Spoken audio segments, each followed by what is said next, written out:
ಸೌಮ್ಯ ರಾಮಲಿಂಗಾರೆಡ್ಡಿ ಅವರು ಈಗ ಬೆಂಗಳೂರು ದಕ್ಷಿಣ ಲೋಕಸಭಾ ಕ್ಷೇತ್ರಕ್ಕೆ ನಾಮಪತ್ರವನ್ನು ಸಲ್ಲಿಸಿದ್ದಾರೆ. ಆದರೆ ಬಹಳ ಮುಖ್ಯವಾಗಿರುವಂಥದ್ದು ರಾಮಲಿಂಗಾರೆಡ್ಡಿ ಅವರು ತಮ್ಮದೇ ಆದಂತಹ ಹಿಡಿತವನ್ನು ಬೆಂಗಳೂರಲ್ಲಿ ಸಾಧಿಸಿರುವಂಥದ್ದು. ಹಾಗಾಗಿ ಮಗಳ ಗೆಲುವು ಸುಲಭ ಸಾಧ್ಯ ಆಗಿದೆ ಅನ್ನುವಂಥ ಅಭಿಪ್ರಾಯಗಳು ಕೂಡ ಈಗ ವ್ಯಕ್ತ ಆಗ್ತಿದೆ. ಹಾಗಾದ್ರೆ ಬನ್ನಿ ರಾಮಲಿಂಗಾರೆಡ್ಡಿ ಅವರು ಇದ್ದಾರೆ, ಅವ್ರ ಹತ್ರ ಒಂದಿಷ್ಟು ವಿಚಾರ ಮಾತಾಡೋಣ. ಸರ್, ಒಂದು ರಾಮಲಿಂಗಾರೆಡ್ಡಿ ಅವರು ಅಂದ ತಕ್ಷಣ ಬೆಂಗಳೂರು ಅನ್ನುವಂಥದ್ದು ನೆನಪಾಗುವಂಥ ದಿನಗಳಿದೆ. ಸೊ ನಿಮ್ಮ ಪುತ್ರಿ ಇವತ್ತು ನಾಮಪತ್ರವನ್ನು ಸಲ್ಲಿಸಿದ್ದಾರೆ. ಸೊ ಹೇಗಿದೆ ಸರ್ ವಾತಾವರಣ ಚೆನ್ನಾಗಿದೆ. ಕಾರಣ ಏನು ಅಂದರೆ BJP ಮಾಡಿರ್ತಕ್ಕಂಥ ತಪ್ಪುಗಳು ರಾಜ್ಯದಲ್ಲಿರ್ಬೋದು, ಕೇಂದ್ರದಲ್ಲಿರ್ಬೋದು, BJP ಪಕ್ಷ, BJP ಸರ್ಕಾರದಿಂದ ನಮ್ಮ ರಾಜ್ಯದ 7 ಕೋಟಿ ಜನರಿಗೆ ಅನ್ಯಾಯ ಆಗಿದೆ. 236 ತಾಲೂಕಲ್ಲಿ 236 ತಾಲೂಕಲ್ಲಿ 223 ತಾಲೂಕು ಬರ ಅಂತ ಘೋಷಣೆ ಮಾಡಿದ್ರು. ಕೇಂದ್ರ ಸರ್ಕಾರ ₹1 ಬಿಡುಗಡೆ ಮಾಡಿಲ್ಲ. ಇವ್ರಿಗೆ ಯಾರಿಗೂ 27 ಜನ MP ಗಳಿಗೆ ಕಣ್ಣು ಇಲ್ಲ, ಕಿವಿ ಇಲ್ಲ, ಬಾಯಿ ಇಲ್ಲ ಕೇಳೋದಕ್ಕೆ. ಇನ್ನು ರಾಜ್ಯದ BJP ಮುಖಂಡಗಳಿಗೂ ಕೂಡ ಮೋದಿಯವರು ಎದುರು, ಅಮಿತ್ ಶಾ ಎದುರು ನಮ್ಮ ಬರಗಾಲಕ್ಕೆ ಹಣ ಕೊಡಿ ಅಂತ ಕೇಳೋ ದಮ್ಮೂ ಇಲ್ಲ, ತಾಕತ್ತೂ ಇಲ್ಲ. ಇದನ್ನೆಲ್ಲ ಕೂಡ ಜನ ಗಮನಿಸಿದ್ದಾರೆ. ಮತ್ತು ನಮ್ಮ ರಾಜ್ಯಕ್ಕೆ ನಮ್ಮ ಹಕ್ಕು, ನಮ್ಮ ತೆರಿಗೆನಲ್ಲಿ ನಮಗೆ ದೊಡ್ಡ ಅನ್ಯಾಯ ಆಗ್ತಾ ಇದೆ.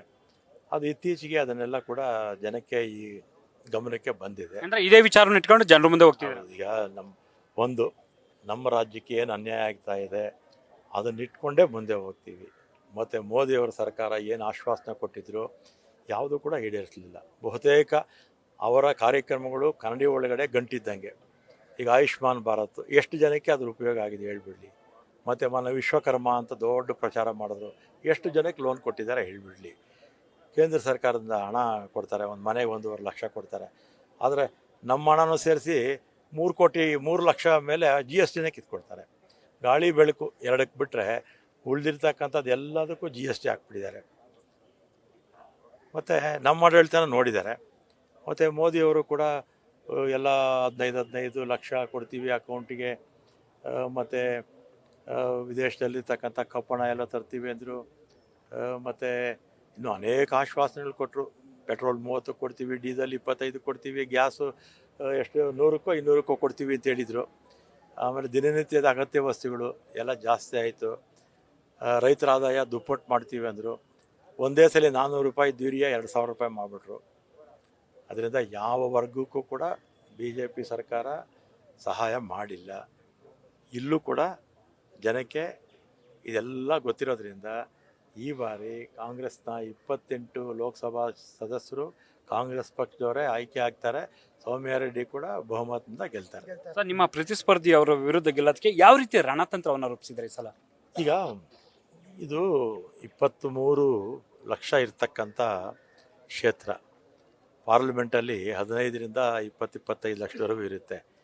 ಇಲ್ಲೆಲ್ಲ ಕೂಡ ಜನ ಇಶ್ಯೂಗಳ ಮೇಲೆ ವೋಟ್ ಹಾಕ್ತಾರೆ. ಈಗ ನಾನು ಹೇಳಿದ್ನಲ್ಲ, ಇಶ್ಯೂಗಳು ನಮ್ಮ ರಾಜ್ಯಕ್ಕೆ ಕೇಂದ್ರ ಸರ್ಕಾರದಿಂದ ಆಗಿರ್ತಕ್ಕಂಥ ಇಶ್ಯೂಗಳ ಬಗ್ಗೆ, ಮತ್ತು ಜನಪ್ರತಿನಿಧಿಗಳು ಲೋಕಸಭೆಯಲ್ಲಿ ಮತ್ತು ಪಕ್ಷದ ಪ್ರತಿನಿಧಿಗಳು BJPಯವರು ಯಾವ ರೀತಿ ಜನಕ್ಕೆ ಕೇಂದ್ರ ಸರ್ಕಾರದಿಂದ ಅನ್ಯಾಯ ಆದಂತಾಗ ಅವ್ರು ಯಾವ ರೀತಿ ವರ್ತನೆ ಮಾಡಿದ್ರು, ಅದೇ ಕಾಂಗ್ರೆಸ್ ಸರ್ಕಾರ ಕಷ್ಟ ಕಾಲದಲ್ಲಿ ಜನಕ್ಕೆ ಏನು ಸಹಾಯ ಮಾಡಿದ್ರು, ಮತ್ತು MP ಗಳು ಅವ್ರವ್ರ ಕ್ಷೇತ್ರದಲ್ಲಿ ಏನೇನು ಕೆಲಸ ಮಾಡಿದ್ದಾರೆ, ಜನಕ್ಕೆ ಸಿಗ್ತಾರಾ ಇಲ್ಲವೋ, ಇದನ್ನೆಲ್ಲ ಕೂಡ ನೋಡ್ತಾರೆ. ನೋಡೇ ವೋಟ್ ಹಾಕೋದು. ಸರ್, ದೇವೇಗೌಡರು ಕಾಂಗ್ರೆಸ್ ಪಕ್ಷವನ್ನು ಸಂಪೂರ್ಣವಾಗಿ ಸೋಲಿಸಿ ಅವರು ಹಿಂದೆ ಒಂದು ಕಾಲದಲ್ಲಿ ನನಗೂ ಕೂಡ ಜ್ಞಾಪಕ ಇದೆ, 10 ವರ್ಷಕ್ಕೆ ಮುಂಚೆ ಮೋದಿ ಪ್ರಧಾನಿ ಆದರೆ ನಾನು ದೇಶ ಬಿಟ್ಟು ಹೋಗ್ತೀನಿ ಅಂತ ಹೇಳಿದರು. ಈಗ ಅವರು ಒಂದಾಗಿದ್ದಾರೆ. ಮತ್ತು ಇದೇ BJPಗೆ ಸಮ್ಮಿಶ್ರ ಸರ್ಕಾರದಲ್ಲಿ ಕುಮಾರಸ್ವಾಮಿಯವರು ಕೈ ಕೊಟ್ಟರು ಅಂತೇಳಿ ಯಡಿಯೂರಪ್ಪವರು ರಾಜೀನಾಮೆ ಕೊಟ್ಟು ಅವರು ಮತ್ತೆ ಚುನಾವಣೆಗೆ ಹೋದರು. ಮೊನ್ನೆ ಕೂಡ ಕುಮಾರಸ್ವಾಮಿಯವ್ರ ಸರ್ಕಾರನ ಬೀಳಿಸಿದ್ಯಾರು BJPಯವರು.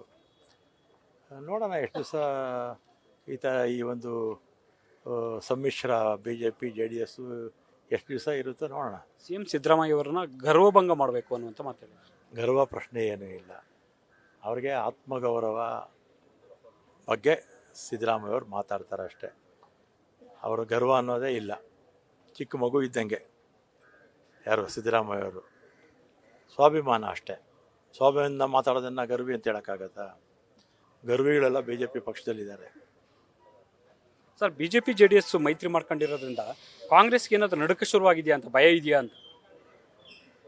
ನಡುಕ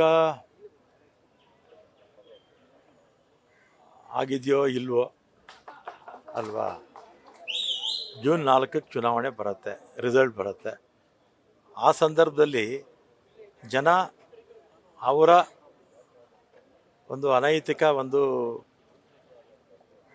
ಉಡಾವಳಿ ಮಾಡ್ಕೊಂಡಿದ್ದಾರಲ್ಲ, ಅದು ಸರಿನೋ ಅಥವಾ ರಾಜ್ಯದ ಜನತೆಯ ಪರವಾಗಿ ಹೋರಾಡ್ತಾ ಇರ್ತಕ್ಕಂಥ ಕಾಂಗ್ರೆಸ್ ಪಕ್ಷ ಸರಿನೋ ಅನ್ನೋದನ್ನು 4ನೇ ತಾರೀಕು ರಿಸಲ್ಟ್ ಬಂದಾಗ ಗೊತ್ತಾಗುತ್ತೆ. ಸರ್, ಮೋದಿ ಅಮಿತ್ ಶಾ ಸೇರಿದಂತೆ ಬಿಜೆಪಿಯ ದೊಡ್ಡ ದಂಡನಾಯಕರೆಲ್ಲ ರಾಜ್ಯಕ್ಕೆ ದಂಡಯಾತ್ರೆ ಬರ್ತಿದ್ದಾರೆ. ದಂಡಯಾತ್ರೆ ಎಲೆಕ್ಷನ್ ಟೈಮಲ್ಲಿ ಬರ್ತಾರೆ. ಹೋದ್ಸಲಿ ಕೂಡ 27 ಬಾರಿ ಬಂದಿರೋ ದಂಡಯಾತ್ರೆ. 27 ದಿನ 28 ದಿನ ಇರಬೇಕು ಮೋದಿಯವರು. 21 ದಿನ ಅಮಿತ್ ಶಾ ಅವರು ಬಂದಿದ್ದರು. ಈಗಲೂ ಬರ್ತಾರೆ. ಚುನಾವಣೆ ಬಂತಲ್ಲ. ಆದರೆ ನಮ್ಮ ರೈತರಿಗೆ ಬರಗಾಲದಲ್ಲಿ ಆಗಲೇ ಹೇಳ್ದಲ್ಲ, 223 ತಾಲೂಕು ಬರ ಅಂತ ಘೋಷಣೆ ಮಾಡಿದ್ರು, 1 ರೂಪಾಯಿ ಕೊಡಲಿಲ್ಲ. ಈ ಸಂದರ್ಭದಲ್ಲಿ ಕರ್ನಾಟಕ ಜ್ಞಾಪಕ ಬರಲಿಲ್ಲ. ಚುನಾವಣೆ ಬಂದ ತಕ್ಷಣ ಕರ್ನಾಟಕ ಜನ ಪಾಪ ಜ್ಞಾಪಕ ಬರ್ತಾರೆ. ಈ ನಮ್ಮ ಜನನವರು 25 ಜನ ಆರಿಸಿ ಕಳಿಸಿದ್ರು. ಆ ಋಣಕ್ಕಾದರೂ ಕೇಂದ್ರ ಸರ್ಕಾರ ಏನಾದರೂ ನಮ್ಗೆ ಸಹಾಯ ಮಾಡಬೇಕಾಗಿತ್ತು, ಮಾಡಲಿಲ್ಲ. ಹಾಗಾದ್ರೆ ಕರ್ನಾಟಕದಲ್ಲಿ ಯಾವ ಅಲೆ ಇದೆ ಸರ್? ಕರ್ನಾಟಕದಲ್ಲಿ ಕಾಂಗ್ರೆಸ್ ಅಲೆ. BJP JDS ನೆಲ ಕಚ್ಚುತ್ತೆ. ಕಾಂಗ್ರೆಸ್ ಎಷ್ಟು ಸ್ಥಾನ ಬರುತ್ತೆ ಸರ್? 28ಕ್ಕೆ 28. ಇದಿಷ್ಟು ಕೂಡ ರಾಮಲಿಂಗಾರೆಡ್ಡಿ ಅವರ ಸ್ಪಷ್ಟವಾದ ಕ್ಯಾಮ್ರಾ ಪರ್ಸನ್ ಅವಿರಾಜ್ ಜೊತೆ Harish Kakol, news first Bengaluru. News first ನಿರ್ಭೀತಿಯಿಂದ ನಿಮ್ಮ ಪರವಾಗಿ.